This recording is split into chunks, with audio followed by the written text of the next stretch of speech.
મિત્રો આ છે ડ્રેગન ફ્રૂટ. તમે આને પહેલે વર્ષ વાવો એટલે બીજે વર્ષે આમાં ડ્રેગન ફ્રૂટ આવવા મને છે. આ લાલ કલર ના ડ્રેગન ફ્રૂટ છે.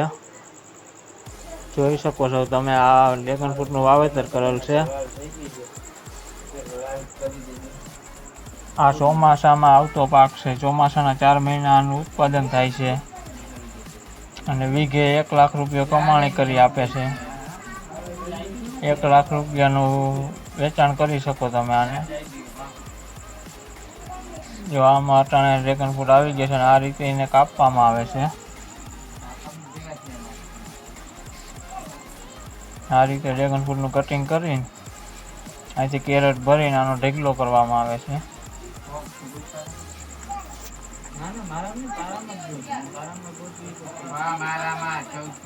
ડ્રેગન ફ્રૂટ નું કટિંગ કરીને જો હમણાં કેરેટ ભરી અને વાડીએ પહોંચાડવામાં છે અને ઠંડી જગ્યામાં રાખવામાં આવે છે. આ રીતનો પંખો પણ ચાલુ છે અને આ ઠંડી જગ્યામાં છે. પેકિંગ કરીને અને બહાર વેચાણ માટે મોકલવામાં આવે છે. આનો ભાવ 150-180 રૂપિયા જેવો આવે છે.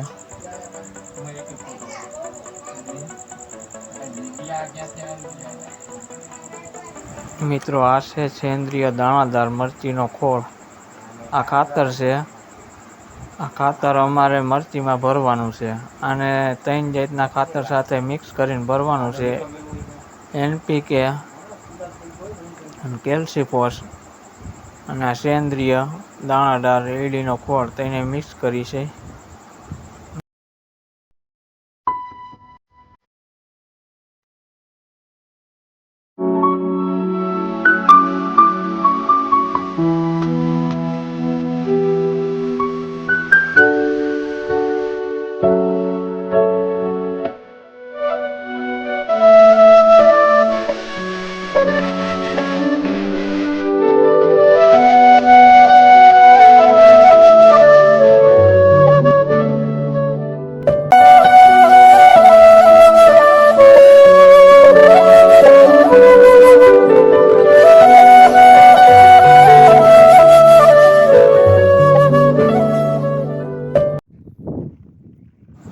ખાતર ભેળવી અને અમે બાસકા ભરી લીધા છે અને આ રીતે અમે બાસકામાંથી વાવણિયા ભરી છે. જોઈ શકો છો તમે.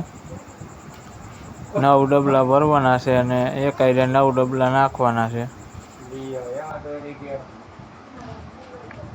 3 જાતનું ખાતર ભેળવેલું છે. અમારે પાણી ચાલુ કરવાનું છે. તમે જો આ રીતે અમે ખાતર વાવ્યું છે. 3 જાતનું ખાતર ભેળવી અને મરચીમાં આ રીતે વાવી છે. એક આઈને 9 ડબલા ખાતર વાવ્યું છે અમે. આ ખાતર વાવવાથી મરચીમાં ફાલ ફૂલ બધું જ આવે છે. બહુ મરચી પીળી નથી પડતી. ફૂલ લીલી મરચી થઈ જાય છે.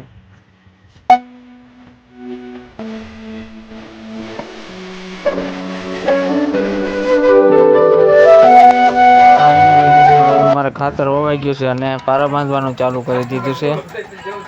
3 નીકિયાથી અમે પારા બાંધી છે. 36 જારીએ મરચી વાવલ છે અને અમે પારા બાંધી છે.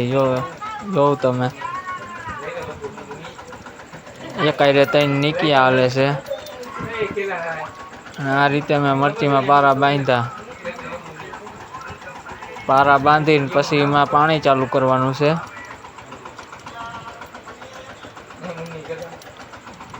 આ રીતે ટ્રેક્ટરથી અમે પારા બંધાઈ ગયા છે ને હવે અમે ટ્રેક્ટરથી ધોરિયો નાખી દીધો છે અને હવે ધોરિયો રિપેર કરવા જાય છે. આ અમારી મરચીનું વાવેતર છે. એમાં પારા બંધાઈ ગયા છે ને હવે જો ધોરિયો કરવા જાય છે. આ રીતનો અમે ધોરિયો કરી છે.